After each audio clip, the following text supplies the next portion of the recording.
Let's bring in CBN News Chief Political Analyst David Brody. David, a lot on the line here. This could totally change the balance of power in Washington. We see why both sides are so animated. Give us your 30,000-foot take on what's happening in Texas. Well, this is huge, Jenna, and I know it feels a little wonky. People hear redistricting and go, womp womp, I'm going to turn the channel. But this is important, and it's important for a number of reasons. Let's just boil it down to this. The fate of the midterm elections and who's going to control Congress really does rest on what's happening right now in Texas and possibly in other states. So let's just go through with this for a second. As London mentioned, Governor Abbott is going to call special session after special session after special session. And so ultimately, it does appear that somehow, some way, Republicans are going to be able to change 5 of those districts to be more Republican friendly. Okay, so now Republicans have, they believe, 5 extra seats coming in the midterm elections. But then you bring in Gavin Newsom and some of these other states who say, okay, yeah, you want to play that game?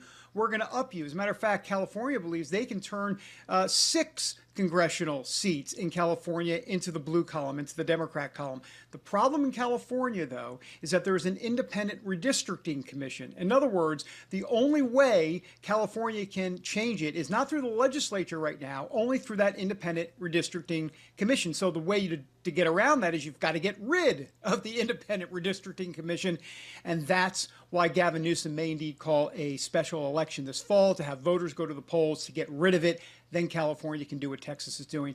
The bottom line is this is going to be around for quite some time. Yeah. You know, David, if you take the politics out of it, does it make sense for these districts in Texas to be redrawn, or are Republicans there really kind of stretching? Well, truth is in the eye of the beholder on that one, Jenna. As a matter of fact, I thought it was interesting when President Trump says we're entitled, or he's entitled to these congressional districts. No, he's not. But having said that, look, this is coming in the middle of the census, right? Census taken every 10 years. This is now 2025, so we're right in the middle of that.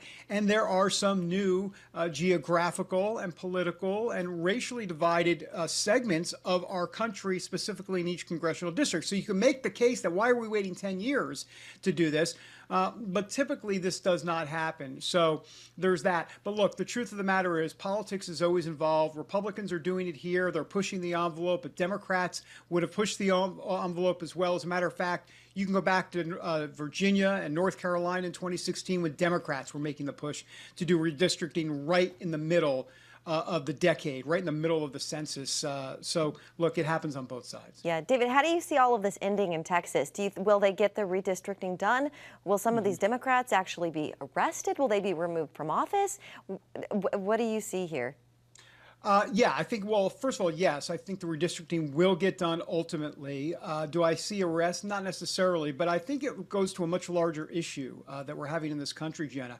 Because I've talked about and I'm going to put this in air quotes, I don't want everybody to freak out, but I've said there's a civil war in this country. And what I mean by that, there's a informational civil war, a geographical civil war, an ideological civil war, and now we have a redistricting civil war. Once again, another layer on top of what America is seeing time and time again. And I got to tell you, it's tough stuff. I mean, this is not going in the direction I think anybody wants. Yeah, you know, when you talk about Texas, California, New York, all of these states, David, who does this ultimately benefit more if you take it at large, Democrats or Republicans? Well, I think ultimately it'll be Republicans. I mean, first of all, Democrats have a harder terrain come the midterm elections. They're on their heels in the Senate. They've got to defend certain seats. But in the House specifically, they've got a problem because they're not quite sure what their message is going into the 2026 midterms. If it's all about Trump is just horrible, he's an orange man bad, they've tried that. Look how it worked out. Actually, my bad, it didn't work out. He's president of the United States again, so they've got to figure it out. Okay, David, always good to see you. Love having you on the show. Thank you, David. Thanks, Jenna.